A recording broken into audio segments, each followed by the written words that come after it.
Ciência. Olá, eu sou Letícia Sarturi e esse é o Escuta Ciência.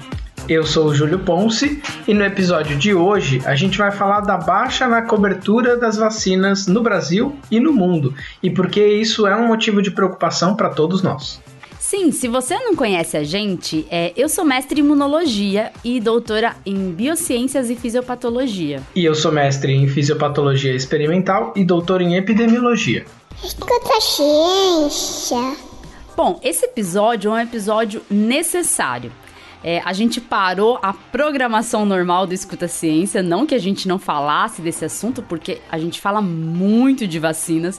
Como o Júlio falou outro dia, somos um podcast que acho que falou dos assuntos mais tocados, entraram então as vacinas, mas que a gente decidiu ser necessário falar nesse momento porque está acontecendo uma campanha de vacinação contra a poliomielite no Brasil.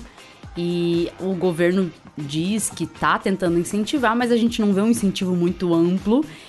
E cabe a nós, então, com informação, tentar, né, Júlio, incentivar de alguma forma a população, né? Exatamente. A gente tem que levar em consideração, quando a gente fala de vacinas, que elas são uma intervenção individual, né? Então, cada um vai até o posto para poder receber, tem a sua própria carteirinha de imunização, mas ela é uma política pública coletiva, porque a gente se vacina para se proteger, mas para proteger aos outros. E a vacina, ela vai ter mais chance de proteger em nível populacional se a gente tiver o que a gente chama de cobertura vacinal, ou seja, o percentual de pessoas dentro de uma população para quem aquela vacina é recomendada, que de fato foi e tomou a vacina no regime completo. Então não adianta a gente falar, quando a vacina são 2 doses, a pessoa fala, mas eu tomei uma, eu estou protegido. Não. Ela foi desenvolvida para que você tomasse 2, para que todo mundo tomasse 2, para que assim a gente possa proteger quem não pode se vacinar, porque tem algum problema imunológico, porque tem alguma contra-recomendação a alguns componentes que estão presentes na vacina. Então a gente tem que pensar para a gente se proteger, mas proteger também todo mundo que convive com a gente. Sim, a vacina ela é, né, de fato um acordo, vamos dizer assim, coletivo que nós fazemos por viver em sociedade. A gente não vive isolado, a gente convive com pessoas e dentre essas pessoas temos pessoas com diferentes condições de saúde. E é importante a gente deixar claro, antes da gente comentar um pouco sobre essa cobertura vacinal e sobre como isso está acontecendo no Brasil, a queda na cobertura vacinal, é importante a gente deixar claro que a vacina, ela é uma medida que busca estimular o seu sistema imune para que o seu sistema imune produza uma imunidade contra aquele agente infeccioso, aquele agente causador da doença. Então a vacina, ela não é um remédio, né, que vai criar uma blindagem, ela não vai te deixar blindado contra doenças, mas essas doenças para as quais as vacinas são destinadas, elas vão ter menores chances de te acometer, de te provocar danos severos, sequelas e até mesmo óbito se você tiver vacinado, porque o seu sistema imune vai ter vamos dizer assim, um gás ali para ser estimulado e para produzir uma imunidade eficiente que controle esse agente infeccioso. Então, falar assim, vou me vacinar e agora vou viver uma vida louca, que nem muita gente quando tomou a vacina de Covid, vou me vacinar e agora vou sair lambendo corrimão, isso tá errado, isso tá errado. A gente tem que também fazer a nossa parte, né, Júlio? Com certeza. A gente, quando olha os dados ao longo da história, né, as grandes quedas em relação a doenças infecciosas, elas acontecem quando a gente tem saneamento público, né? Então as pessoas passam a tratar esgoto, a ter água encanada, a ter acesso à água limpa, ter condições de higiene melhores. E tem outra queda muito sensível quando a gente tem a entrada das vacinas, né? Então, o que a gente quer passar como mensagem é que as vacinas são uma ferramenta extremamente importante, não são a única, mas são aquela que, se a gente for pensar do ponto de vista de uma intervenção que vai te, muitas vezes, tirar meia hora, que é o tempo que você fica ali na fila do posto, né? Talvez você fique aí com algum efeito, porque obviamente se a gente está provocando uma reação no organismo, a gente pode ter febre, a gente pode ter mal-estar, geralmente dura no máximo 2 dias, mas nada que faça a gente não recomendar, porque o efeito positivo da vacina, ele é muito, muito grande. Então, como a Letícia bem falou, quando a gente fala de vocês tomarem vacina, e a gente vai bater muito nessa tecla, a gente não está falando só para vocês fazerem isso, né? A gente tem que garantir que para as doenças em que a gente tem vacina, a gente use também de outros métodos profiláticos, porque a gente não quer se expor, né? A vacina e se eu tiver exposto, eu estou mais protegido, mas é melhor eu evitar também de me expor, se for o caso, né? Se for alguma doença que a gente tem aí uma importância populacional nesse sentido.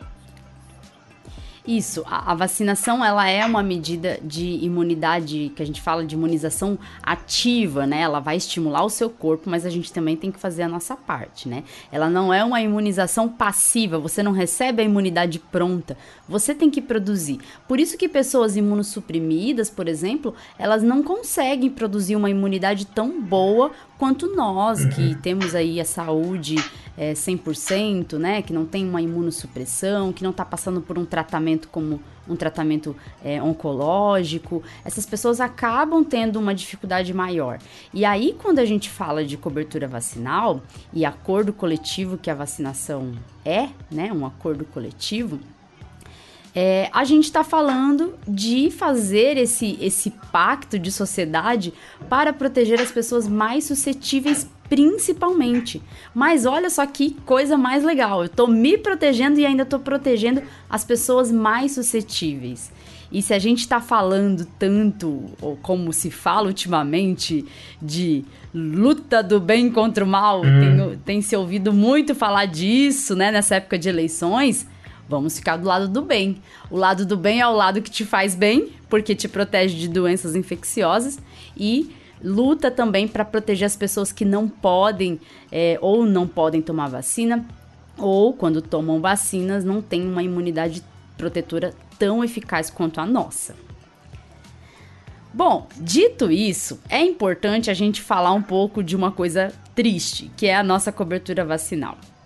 A nossa cobertura vacinal tem caído e tem se tornado preocupante a possibilidade de retorno de doenças que estavam controladas, né?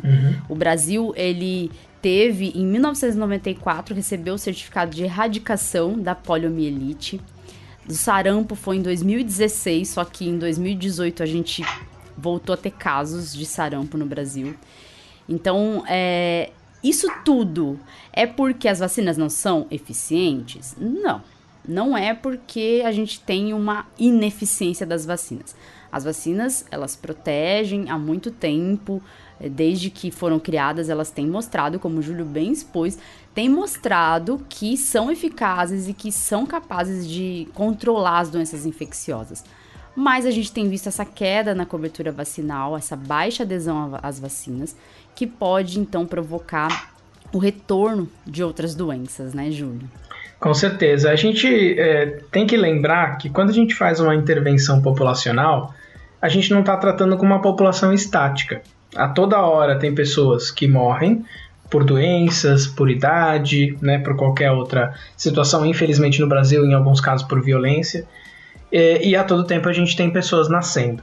Então, essa população ela está constantemente tendo entrada e saída de novos integrantes. E quando a gente tem entrada de novos integrantes, com o nascimento de uma criança, com o crescimento dessa criança chegando nas idades de recomendação, né, de aplicação das vacinas, a gente tem que lembrar que se a gente não fez a intervenção da vacinação, essa criança não está protegida. E o que acontece quando a gente tem uma situação em que a gente tem um foco com uma população suscetível, então pessoas ali que podem não estar protegidas, seja porque elas não tomaram a vacina, seja porque o sistema imune não respondeu à altura, seja porque a pessoa tem um problema de saúde que não foi diagnosticado e a vacina realmente não surtiu efeito naquela pessoa em específico. A gente pode ter um alastramento da doença que vai ser prolongado, piorado, e vai, obviamente, causar mais casos, com risco, inclusive, de óbito, quanto mais pessoas a gente tiver que estiverem desprotegidas, né? Então a gente está falando de um processo, quando a gente fala da erradicação de uma doença, que tem que ser continuado, né? Se a gente para de aplicar essa vacinação em uma população, por qualquer motivo que seja, e a gente vai discutir um pouquinho que às vezes o motivo não é falta de vacina, o motivo não é falta de conhecimento, mas é justamente uma pressão contrária para as pessoas não tomarem vacina, a gente começa a ter situações de grande risco. E daí basta um caso para aquilo se espalhar, né? Então, uma pessoa que tenha viajado para uma região endêmica e tenha trazido, uma pessoa que tenha entrado em contato com alguma forma de contágio, então água que não tenha sido tratada adequadamente, enfim, as diversas formas, porque a gente está falando aí de um número grande de doenças. Então, é importante a gente manter, quando a gente ganhou, entre aspas, a guerra contra a polio, é uma guerra que tem que ser mantida, a gente não pode baixar a defesa, porque senão a gente perde, né? Eles derrubam as nossas defesas e a gente vai perder. Então a gente tem que manter isso, até porque a gente sabe que essa política é uma política que deu muito certo, né? A gente estava até comentando antes de gravar o episódio que tem muitas pessoas que falam, mas eu não tenho medo da polio, porque eu nunca conheci ninguém que teve polio. Por quê? A gente tem uma geração inteira que não se deparou com a polio, que não conheceu nenhum caso porque a gente conseguiu controlar a doença. E a gente conseguiu controlar porque a gente tem a ciência, a gente tem o conhecimento de como ela é transmitida e a gente tem a vacina que confere essa proteção não só individual, mas coletiva, do ponto de vista de transmissão da doença, né? E agora a gente está com risco de que a próxima geração volte a ter a polio como uma conhecida, né, com todos os problemas que a doença traz, né, com todos os malefícios que uma doença que a gente considerava erradicada podem trazer se a gente perder o controle. Sim, é muito preocupante isso, porque a gente tem, né, como você estava falando, a gente tem uma falsa sensação, às vezes, de que a doença não existe mais. O que a gente não vê, não existe, né? Uhum. É uma situação, assim, muito comum na população da gente não acreditar naquilo que a gente não vê. Assim como aconteceu durante a pandemia, né? A gente viu isso muito claramente. Se eu não vejo pessoas morrendo de Covid, é porque a Covid não tá matando 3.000 pessoas por dia. Se eu não vejo crianças morrendo de Covid, é porque a Covid não atinge crianças, então não precisa disponibilizar a vacinação para as crianças. Então, essa nossa capacidade de não querer acreditar naquilo que a gente não vê, eu acredito, lógico, é natural do ser humano, mas quando a gente não tem também uma base científica, quando a população ela é levada muito aí na conversa do negacionismo, isso passa a ser também uma forma de fazer a população aderir a movimentos anti-vacina. Uhum. Então, a vacinação, a baixa adesão na vacinação, ela tem sido muito, muito, muito ampla. A vacinação de poliomielite que está em campanha agora, está com 39% de cobertura vacinal, quando o recomendado é 95%. Uhum. Então, vamos imaginar que 95% do público-alvo, que é calculado, lógico, por dados demográficos, né, que infelizmente estão um pouco defasados aqui no Brasil, a gente está tendo até o censo, mas apesar dos dados estarem defasados, há um cálculo ali para saber quantas doses que têm que ser aplicadas baseadas nesses dados. Uhum. Desse público-alvo, que são crianças abaixo de 5 anos, a gente tem 39% delas que foram vacinadas agora. E a recomendação de vacinas infantis é de 90% a 95% da cobertura vacinal. Aí a gente começa a pensar, bom, o que mudou? A percepção da população sobre a importância da vacinação mudou, né? Porque o Brasil sempre foi um modelo. A gente tem o PNI, que é o Programa Nacional de Imunização, com mais de 20 imunizantes, mais de 20 vacinas disponíveis de maneira gratuita para a população. Uhum. Então, você tem vacina para desde o momento que você nasce aqui no Brasil até o momento que você é idoso, você também tem vacinação disponível de graça no SUS. E a gente começa a tentar entender um pouco mais do que está acontecendo com o Brasil, que sempre gostou tanto de vacina. Por que o brasileiro, então, agora não tem aderido a uma campanha de vacinação tão importante que mexe com a saúde das crianças, né? Uhum. E daí, eu acho que parte dessa explicação do porquê, a gente tem que olhar um pouco os dados históricos, né? A última vez que a gente conseguiu chegar nos 95%, como você bem falou, para a vacinação da polio, né, para Gotinha, né, o Zé Gotinha, ele justamente a representação, é o mascote, né, da vacinação, porque ele representa essa vacinação da polio inativada, que a gente inclusive mencionou em um episódio passado.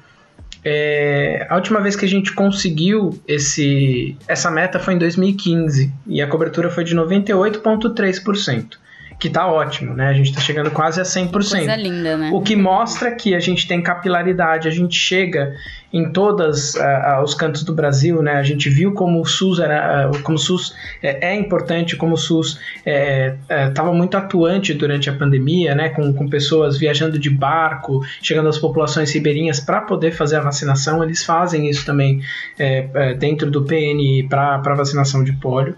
E daí em 2016 ela cai para menos de 90%. Ainda assim estava, né, em 84,19% ali no ano de 2019.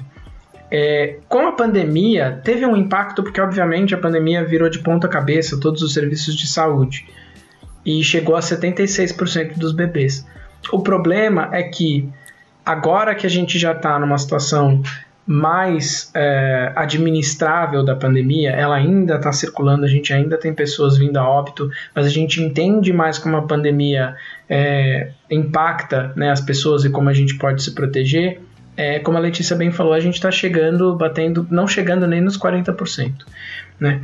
E eu acho que parte disso, né, esse movimento, essa hesitação vacinal das pessoas não se vacinarem, vem de uma onda que a gente importou, infelizmente, de fora também, de pessoas se posicionarem contra a vacina, ou porque elas ouviram falar que vacina causa autismo, e isso é porque teve um trabalho que depois o autor admitiu que falseou dados ali, que associava algumas vacinas com autismo, associava um tipo de adjuvante que nem é mais utilizado ao surgimento de autismo, e isso cria uma certa percepção na população, porque a gente tem tido diagnóstico de autismo, porque a gente melhorou o processo para diagnosticar crianças, né, que potencialmente têm autismo. Não quer dizer que cresceu necessariamente a prevalência, quer dizer que a gente melhorou as ferramentas diagnósticas, né? E até é importante a gente dizer que existe o transtorno do espectro autista, né? Então não existe um tipo de autismo, são vários subtipos, e isso obviamente faz com que a percepção seja que mais pessoas estão sendo diagnosticadas. E quando eles se apegam a essa informação, né, e a gente infelizmente tem algumas celebridades com filhos que foram diagnosticados com autismo e que ligam, né, a essa questão da vacinação, e que por terem uma posição de exposição, mas nenhum conhecimento científico, falam e as pessoas acreditam, infelizmente, isso fez com que, de fato, começasse a gente a ter uma queda lá fora, e que a gente importou um pouco para cá por conta dessa associação errada. O que eu entendo que aconteceu também durante a pandemia é que muitas pessoas não entenderam qual que é o papel do Estado, né, que é de proteger a população, entre outros tantos, e entendeu que a imposição da vacina, a recomendação da vacina, a exigência de vacina para entrar em ambientes públicos era uma medida autoritária. A gente tem que entender que essa medida era para proteger a população como um todo. Então não era para impedir, né, o seu João, né, da rua Alberto de Souza, número 82, de entrar no bar. Mas era para impedir que alguma pessoa, qualquer que fosse ela, com maior risco de ter o vírus, entrasse num lugar em que fosse mais, em que ela potencialmente passasse para alguém, né? E óbvio que a gente está falando aqui, como a gente discutiu em outros momentos no podcast, discutiu em outras plataformas também, a pandemia foi uma situação que foi evoluindo. Então, a gente tem hoje em dia um conhecimento maior sobre o impacto da vacina em transmissão, sobre se esses passaportes vacinais eram realmente necessários ou não. Olhando em retrospecto, a gente talvez possa até ser um pouco mais crítico em relação a isso. Mas, naquele momento, o que regia as decisões na ausência de dados, né? A gente falou de políticas públicas baseadas em evidência, a gente não tinha, era pecar pelo excesso de precaução, porque a gente tinha como norte salvar o direito jurídico maior, que é o direito à vida, né? E as pessoas confundiram, elas trocaram um pouco as informações e elas entendem que o que a gente tinha de ausência de conhecimento da vacina da Covid, que não era uma ausência de conhecimento, que fique bem claro, a gente tinha tudo bem relatado, tudo bem estudado, tudo bem comprovado, mas eram coisas novas, né? Então a gente obviamente foi evoluindo o nosso conhecimento também sobre as vacinas, também sobre o impacto das vacinas durante a pandemia, não sobre a segurança delas. Segurança a gente sempre teve bastante certeza de como iria funcionar. Mas elas entenderam que algumas das discussões que estavam havendo em relação às vacinas de Covid serviam para as vacinas em geral. Então acho que a gente acabou, por falar tanto em vacina e por ser um tema tão polêmico, que não precisava ser, né? Um tema polêmico porque pessoas que desconhecem de ciência tornaram polêmico. Contaminou o conhecimento das pessoas e a confiança das pessoas em outras vacinas, né? Exato. Assim, você falando disso, lógico, me faz pensar, lógico, a gente tem um movimento antivacina que existe no mundo, sim. O brasileiro não era antivacina. As adesões à vacinação aqui no Brasil eram boas, até porque a gente tem os imunizantes, a maior parte aí deles, de maneira gratuita, com fácil acesso. A gente tem vários postinhos espalhados pela cidade. Você não tem que ir lá num posto central só para tomar vacina. Você tem vacina, tem comunidades ribeirinhas recebendo vacina por profissionais que levam a vacina até eles. Os indígenas recebendo vacinas em aldeias que às vezes são longe, né, de grandes centros. Então, a gente tem sim um fácil acesso. Todas as cidades do Brasil têm acesso à vacina. O SUS, ele preconiza a vacinação como uma medida importante, até mesmo na caderneta da infância, né, no cuidado aí com a infância. Tanto que, assim, tem uma pessoa que eu conheço que uma vez ela estava viajando na casa da mãe dela, que fica em outra cidade, e ela estava com a filha dela. Ela estava de férias, e aí ela precisava dar a vacina para a filha dela. Ela resolveu ir dar no postinho lá, para não perder a data, né? Porque estava lá na data da outra dose. E aí fez um cadastro lá no postinho. Quando voltou para São Paulo, foram lá na casa da mãe dela, as agentes comunitárias de saúde foram lá perguntar da filhinha dela. A gente queria saber se ela tá bem, por que ela não foi tomar vacina? Isso, gente, só o SUS faz. É assim, uma coisa que, às vezes, tem muita gente que não conhece esse papel do SUS nas cidades, nas comunidades, porque se prende muito aos problemas do SUS. O SUS tem os problemas, eu não tô falando que o SUS é perfeito, porque não é. Mas, além dos problemas, a gente pode enxergar também os grandes benefícios que a população tem. E esses movimentos anti-vacina, eles só chegaram ao Brasil também por conta de uma política. A gente tem que entender que esse movimento, ele surgiu aí, principalmente nessa época aí do artigo, do famoso artigo retratado, tudo, um artigo que foi fraudulento e que tentava associar mesmo com autismo. Mas também vem de uma filosofia, vamos dizer assim, uma filosofia de olhar para a alimentação, para a medicação, tudo de maneira natural. Existe muito também essa filosofia não sei se a palavra correta é naturalismo, mas talvez seja, de olhar tudo na natureza como o melhor tipo de agente possível para prevenir doenças, para ter qualidade de vida. E nessa tem muitas pessoas que condenam, lógico, o que é industrializado, ultraprocessado, e tá certo, porque a gente sabe dos malefícios dos ultraprocessados, e confundem isso com os medicamentos da indústria farmacêutica. Querem atribuir à indústria farmacêutica um papel de dominadora do mundo, né? De alguém que visa lucros em detrimento do nosso domínio, né? De dominar a gente. E isso não é real, a gente sabe que não é.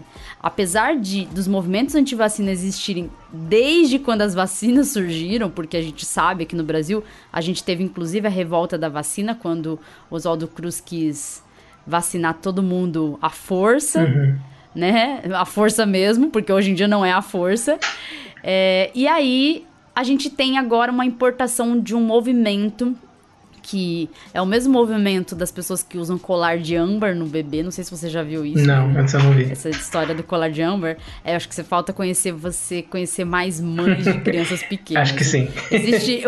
Existe um movimento aí de um colarzinho de âmbar que coloca no bebê, alegando que o âmbar é absorvido pela pele e aí diminui dores quando o bebê tá nascendo dente, todas essas coisas, e é tudo uma farsa.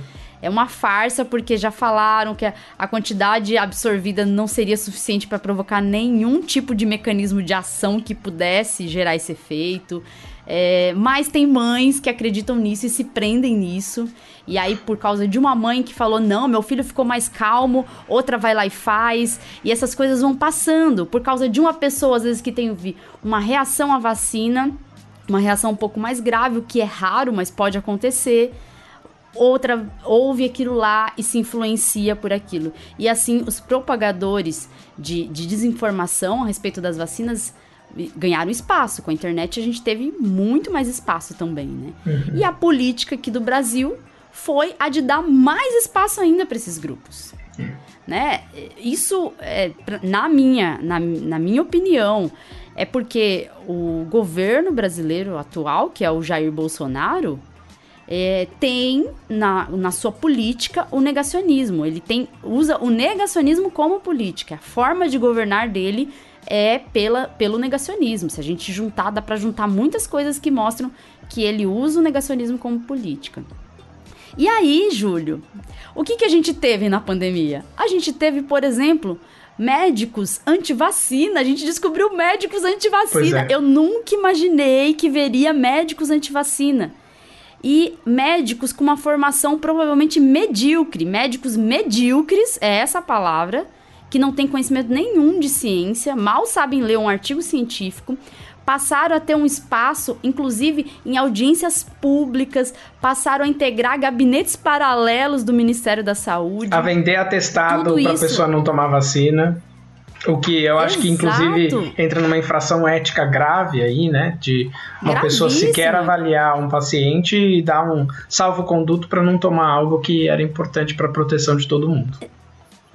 Exato, e esses médicos que são medíocres na profissão deles, eles ganharam um certificado de cientistas, né, pelo governo Bolsonaro, e ganharam um papel importante na formação de opinião. Sim. Isso porque um político, um governo negacionista, usou essas pessoas como formadores de opinião. E eu reforço isso, a gente tem que entender que esses médicos, se não fossem o governo Bolsonaro, eles não teriam essa notoriedade que eles estão tendo. A gente, num governo sério, num governo que busca aí tentar conduzir uma pandemia por meio da ciência, por meio das evidências científicas, a gente não teria médicos medíocres falando de tratamento precoce, que não tem eficácia comprovada, a gente não teria médicos desestimulando a vacinação como a gente teve, né, Júlio? Isso é importante ressaltar. Sim, e eu acho que é muito importante a gente colocar aqui que a gente não pode cair em falácia de argumento de autoridade, né? Então a pessoa fala, eu sou médico, eu sei o que eu estou falando. Bom, se a gente pensar que a gente pode ter dois médicos que se formaram exatamente no mesmo lugar, tem exatamente a mesma formação, mas um preferiu se basear em evidências, preferiu se basear em números, em fatos, para poder tecer as suas conclusões. E outro preferiu se basear em achismo, em me parece que. Ou às vezes, talvez nem confie naquilo que está falando, mas ache que é um discurso que talvez vai trazer mais pacientes, vai trazer mais dinheiro. A gente não sabe qual que é a motivação por trás disso. Esses dois usariam a mesma cartada do diploma, de falar eu sou médico formado pela escola X.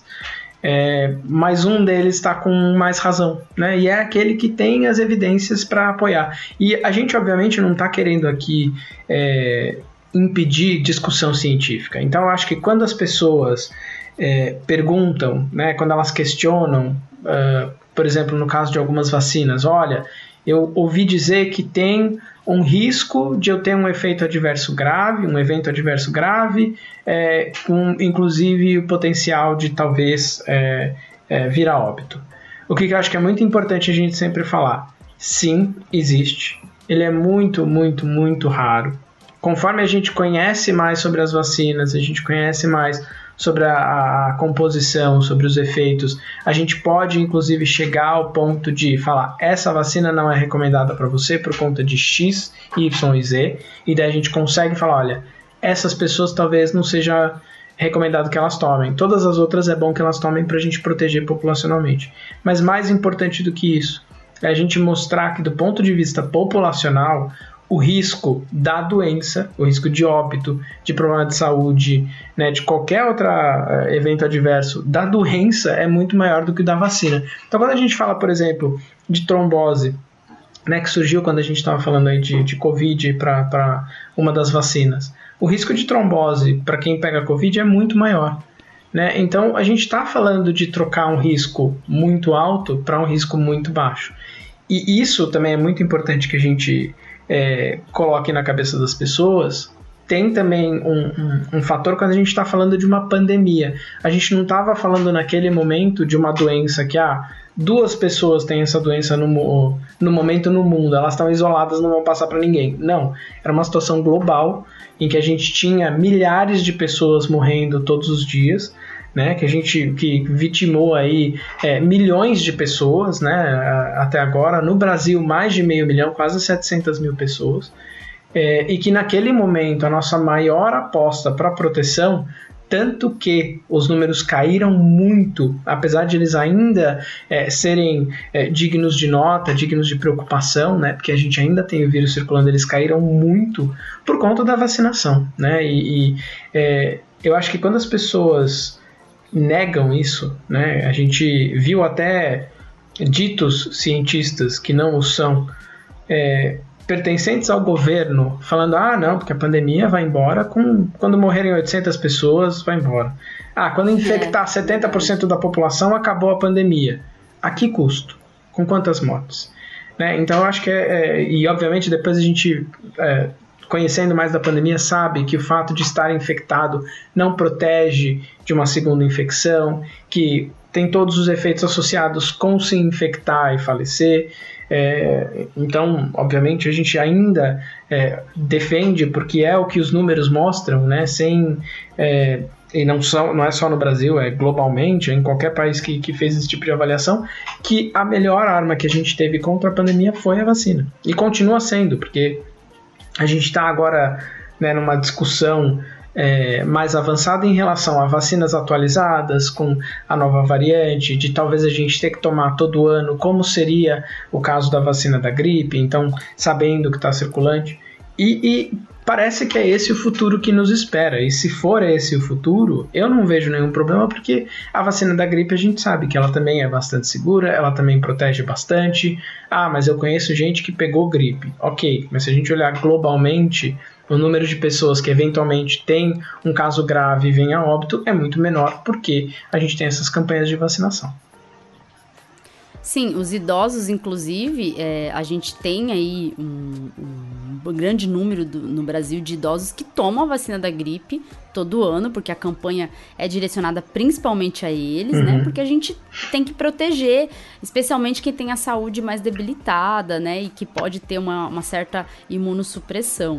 E uma coisa importante é que a gente ter redução no número de óbitos não é por causa de que as variantes deixaram a doença menos perigosa. Não, tem gente morrendo ainda.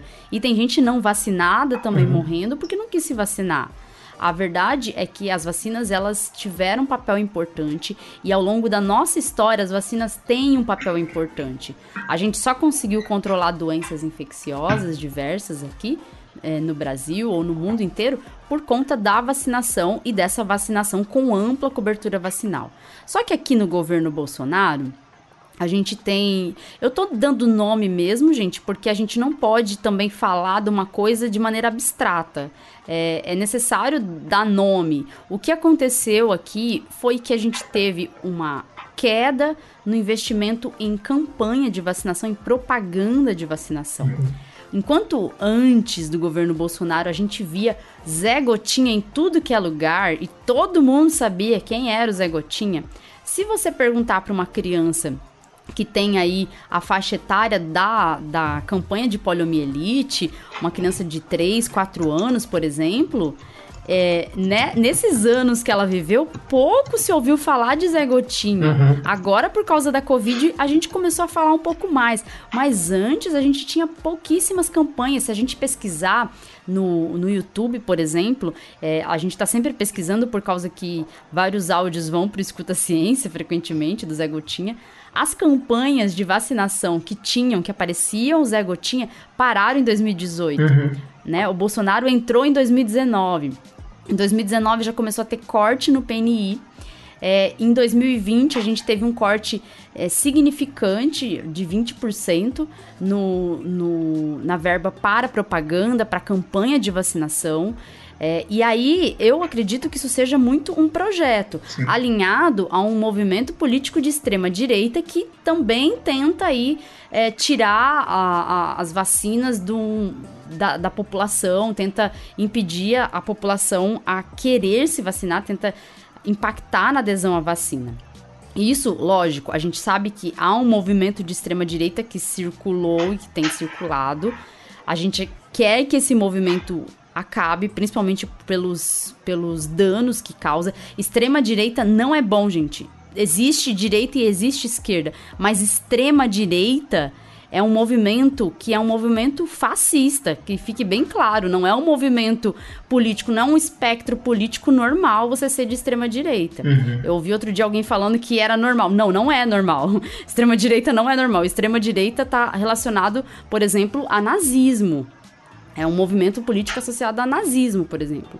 E a controlar as populações por meio de coisas como o negacionismo. E aí a gente tem esse movimento anti-vacina aqui no Brasil. Um exemplo que eu quero falar aqui é sobre uma médica brasileira que era uma nada antes de Bolsonaro assumir. Ela passou a ser muito conhecida.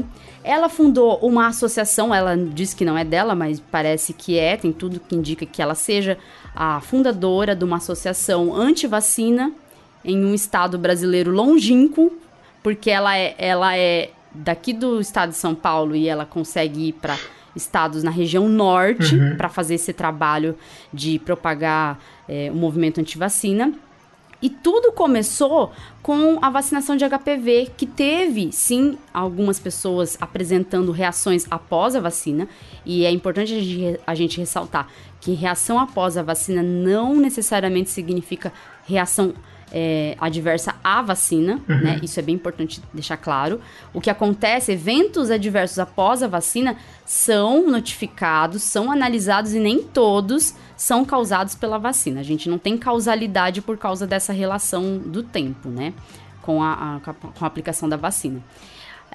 As meninas do Acre que sofreram ali muitas desmaios, convulsões, na verdade, segundo um estudo da USP, sofreram com uma reação psicogênica, que é mediada por causa do terror que foi feito em cima da vacina na época.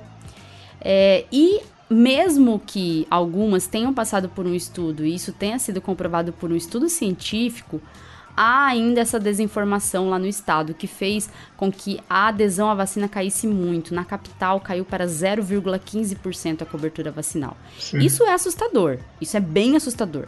E aí a gente vê a importância da política para dar voz às pessoas erradas.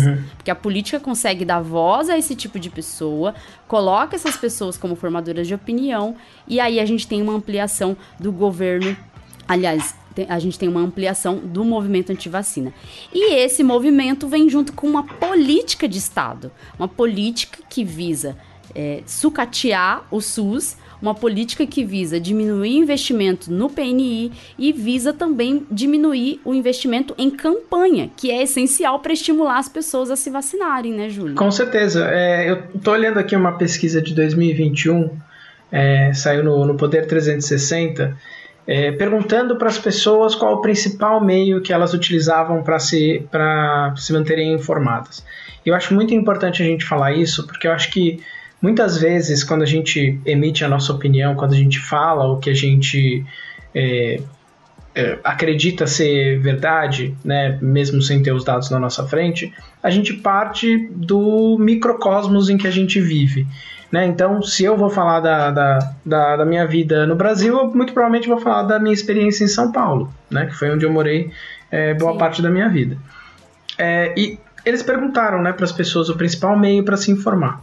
40% disse que é a televisão, 22% as redes sociais, 21% sites e portais, 8% outros meios, 7% o rádio. E daí a gente pensa, num país do tamanho do Brasil, com 215 milhões de habitantes, a gente tem uma parcela importante da população cujo principal meio de informação é o rádio. Então a gente precisa ter campanhas que entendam a dimensão, a complexidade do Brasil, que passem essa informação de uma forma clara, né? Não adianta eu passar essa informação para uma população que às vezes não tem uma formação científica, às vezes não tem, né, sequer uma formação básica de ensino, com termos complexos, enfim. O que eu tenho que fazer é passar a informação para eles. É muito importante que vocês se dirijam ao posto de saúde mais próximo, porque o Brasil está fazendo uma campanha gratuita de vacinação para essa faixa de pessoas, para combater essa doença. E essa doença é perigosa por conta disso. Né? E é até interessante que eu, olhando aqui a pesquisa, né, eu até acho que ela tem um certo viés, porque eles fizeram o levantamento por meio de ligação para telefone celular e fixo. Então, tá perdendo aí as pessoas que sequer, porventura, tenham celular, ou talvez até tenham telefone fixo, mas não estavam em casa, né? E daí alguém pode vir e falar, não, mas eu li que no Brasil tem, vamos chutar aí um número, 300 milhões de celulares e 215 milhões de habitantes, então todo mundo tem um. Não, às vezes a pessoa tem 2, 3, às vezes tem um pessoal, um de trabalho, um da empresa, às vezes, né, a empresa funciona em casa, então o cara não tem um telefone fixo, ele tem um número de celular só para atender coisa da empresa, enfim. O Brasil é muito extenso, né? Ele é muito complexo. Então não adianta, porque as pessoas às vezes elas argumentam, mas tudo bem, né, que tem alguém falando contra a vacina, tudo bem que tem alguém dando palestra, porque se a pessoa quiser, ela entra na internet e procura informação para combater.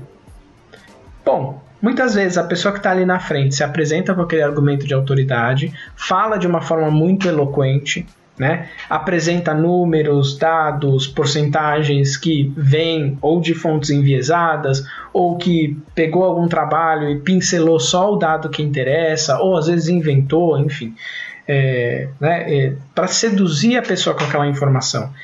E por mais que eu entenda que a liberdade de expressão permite que essa pessoa faça isso, o que não pode acontecer é o governo estimular que essa pessoa seja porta-voz de uma política pública governamental. Isso não pode acontecer. Então, acho que assim, se a pessoa quiser falar bobagens, absurdos, gostaria muito que ela não falasse, mas, né, pelo direito à liberdade de expressão, às vezes a gente tem que permitir, obviamente com um limite, tá? Não estou falando que qualquer discurso nazista, quando por exemplo... Quando não for crime, né? Exatamente, esbarra na legislação. Mas se a pessoa quiser falar, por exemplo, olha, eu li um artigo, não sei o que lá, que diz que essa vacina tem esse risco. Ok. Primeiro, o que eu acho que é positivo no debate público? Que seja permitido que outra pessoa rebata, né? Então, se a gente está vendo um debate público que só tem, né, um lado, só tem uma pessoa ali falando o que quer, isso fica perdido. Segundo, qual que é a mensagem do ponto de vista do governo, de política pública, que a gente espera? Que seja a mensagem em consenso.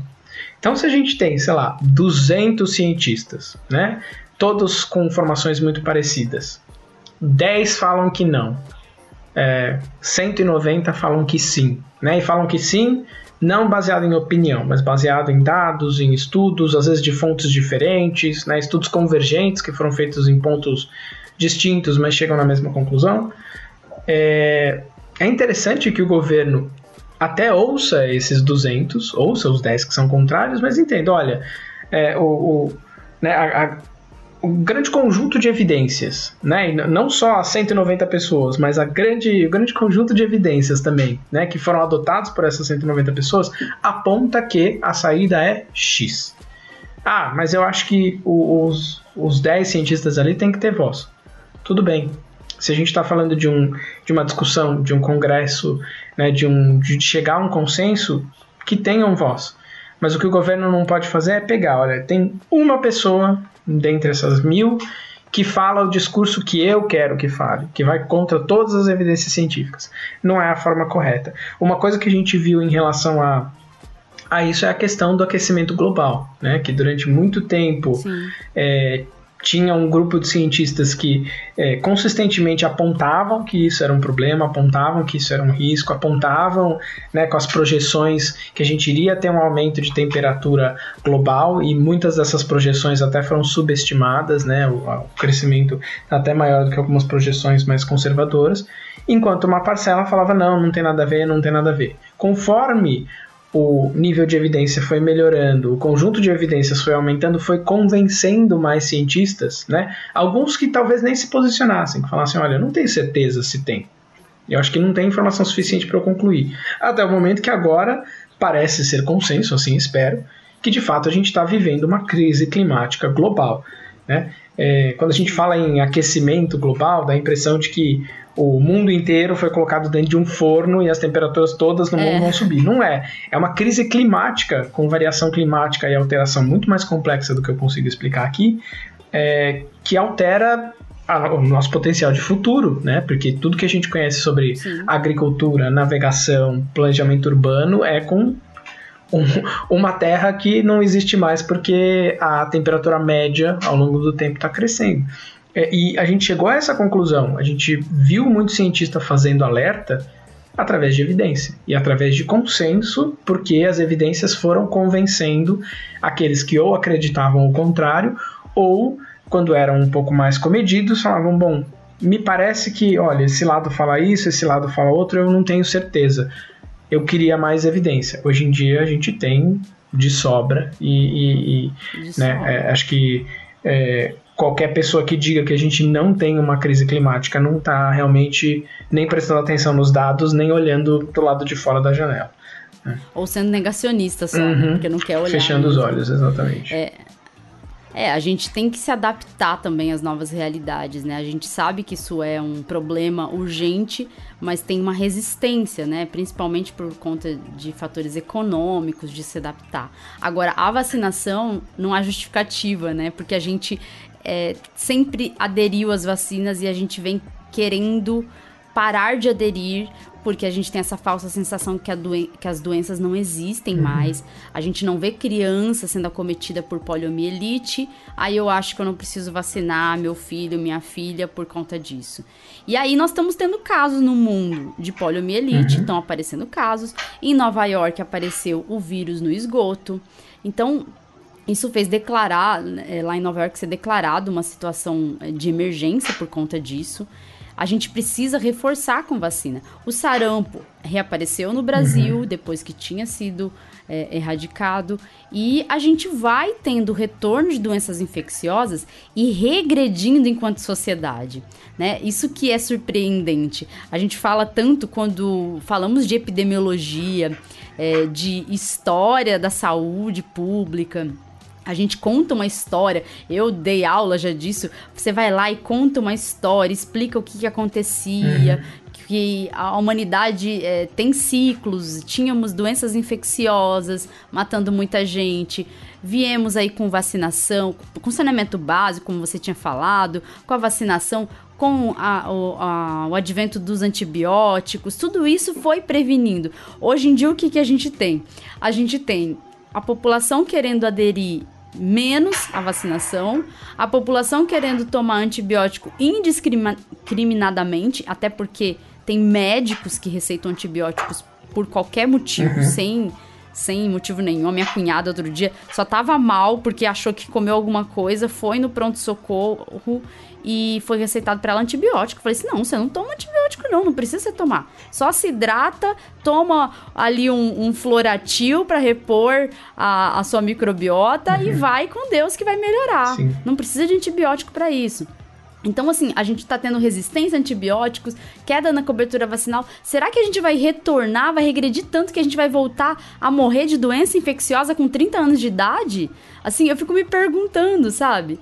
E as crianças, será que as crianças vão ter que voltar a sofrerem com a disseminação de uma doença como a poliomielite, que pode deixar sequelas graves, como a paralisia, né? Então, assim, é importante deixar claro, a doença não sumiu, não deixou de existir. O vírus existe, ele está sendo identificado em algumas pessoas que estão tendo surtos em alguns países, inclusive no esgoto tem o vírus. Se a gente não se vacinar, a gente permite a abertura para o vírus, que o vírus precisa para continuar se disseminando aí as crianças têm muita dificuldade em conviver em sociedade, porque como que a gente vai, como que uma mãe vai ficar tranquila de deixar um bebê numa creche, né, uma criança numa creche, numa escolinha, considerando que tem uma doença como a poliomielite que está sendo disseminada, né? Então, essa cobertura vacinal, ela deveria estar sendo fortalecida. A gente tem vacinas como a de HPV, que previne vários tipos de câncer, que não tem campanha para essa vacinação. Tem gente que nem sabia mais que a vacina ainda existia. Então, assim, a gente precisa voltar a fortalecer e mostrar que hábitos de vida saudáveis são ótimos, fazem muito bem, mas não é isso que vai melhorar a sua imunidade, não é nenhuma vitamina que vai dar um boom na imunidade, não é nenhum shot de seja lá o que for, porque tem shots de tudo quanto é coisa que inventam aí, algumas nutricionistas aí adeptas da pseudociência inventam os shots da imunidade. Não é isso que vai dar um boom na imunidade. O que vai melhorar sua imunidade e vai proteger as crianças do retorno de doenças graves como essas é a vacinação, né? A gente tem que estimular a vacinação, né, Júlio? Com certeza. A gente, obviamente, pode falar em alimentação saudável, a gente já tratou disso no podcast em outros episódios. A gente quer que as pessoas tenham acesso à alimentação de qualidade, tenham acesso a todos os nutrientes necessários, inclusive os micronutrientes, né? Então, alguns minerais, algumas vitaminas, mas não existe essa coisa de eu tomar ali uma pílulazinha que vai acordar o meu sistema imune. O que acorda o sistema imune é a vacina, porque ela apresenta uma forma ou alguma parte do vírus, alguma informação referente ao vírus que não te causa uma ameaça, para que quando ele for uma ameaça, quando você for exposto ao vírus ou qualquer agente etiológico que esteja envolvido de verdade, ele já está treinado, né? Ele já fortaleceu ali, já fez o seu treino, já está com os músculos imunológicos, por assim dizer, muito bem treinados e prontos para dar uma surra no vírus, né? Então, toda vez que eu penso, né, que eu ouço o pessoal falar, eu vou te dar um shot para melhorar a sua imunidade. Bom, é um shot de vacina, então, porque é isso que vai treinar o seu sistema imune, que vai deixar ele mais apto a te proteger. Então acho que a notícia, a informação, né, na verdade, que fica para vocês é que espero que a gente tenha passado a importância da vacinação. Se vocês estão com alguma vacina atrasada, não precisa ter vergonha, né? É melhor corrigir do que ficar com esse mico aí no boletim. Entre em contato com a unidade básica de saúde, com o posto de saúde mais próximo. Fiquem de olho nas campanhas de vacinação, né?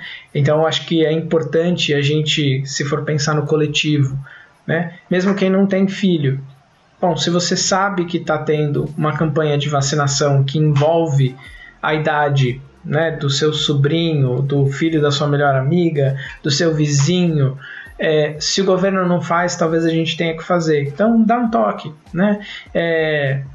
Olha, você ficou sabendo? Eu vi na televisão, né? Enfim, às vezes a gente vê algum programa, né, não governamental, mas que aproveita o espaço que eles têm de concessão pública para fazer essa mensagem. Às vezes a gente viu o post de alguém no Twitter, enfim. Façam esse papel, porque não é um ato altruísta completamente, né? A gente, quando faz quando a gente se imbui dessa preocupação de passar a mensagem, a gente está se protegendo também. E não acredita em desinformação sobre vacinas. Vacinas não têm metais pesados que vão provocar intoxicação, como os médicos antivacina estão falando. Vacinas não têm efeitos de longo prazo, porque o imunizante dura pouco tempo no seu organismo. Nosso corpo depura esse imunizante. O que vai ficar mesmo é a imunidade. E a imunidade é o que vai proteger você de adquirir alguma doença infecciosa. Né? Então vamos se vacinar, vamos estimular a vacinação, compartilhe o episódio com todo mundo que você conhecer, estimule mesmo a vacinação. A gente precisa vencer essa baixa cobertura vacinal, a gente precisa fortalecer a vacinação no Brasil e voltar, né, a ser um país livre de doenças para as quais a gente pode ser livre, que a gente já foi, como o sarampo, né? A poliomielite por enquanto não tem caso, mas a gente tem que tomar cuidado. Cobertura vacinal baixa é um sinal de alerta muito importante. Então vacine-se, vai atrás mesmo, vai lá tirar foto com o Zé Gotinha, leva a criançada para tirar foto com o Zé Gotinha, estimula mesmo, porque isso é o que vai então salvar a gente de ter de volta aí o retorno de doenças infecciosas. Com certeza. Bom, a gente vai ficando por aqui, né, Júlio? Isso aí, a gente passou a mensagem, que é muito importante, e agora a gente se vê no próximo episódio. Isso aí, pessoal. Abraço, um beijo e até o próximo episódio. Tchau, tchau. Ei, ouvinte, não vai embora ainda não. Você sabia que agora você pode apoiar o Escuta Ciência? Sim, nós criamos um Apoia-se para o Escuta Ciência. Você poderá nos ajudar a ampliar nosso trabalho e custear os gastos que temos para semanalmente colocar o Escuta Ciência no ar. Você pode nos apoiar com valores a partir de R$2. Viu? A gente nem tá pedindo muito. E ainda terá recompensas que incluem dar pitacos no podcast, sugerir temas, um grupo exclusivo para apoiadores, episódios exclusivos e até sorteio de brindes com temas científicos. Entra no link do Apoia-se que está na descrição do episódio. Esse link aqui, apoia.se/Escuta a Ciência Podcast, tudo junto e sem acento. Apoie nosso trabalho. Fazemos isso por amor e dedicação, mas queremos fazer cada vez melhor para você, por você. Seu apoio é importante. Se você não puder apoiar com dinheiro, não se preocupe. Nos ajude divulgando o Escuta a Ciência. Obrigada por acreditar que a ciência deve ser escutada.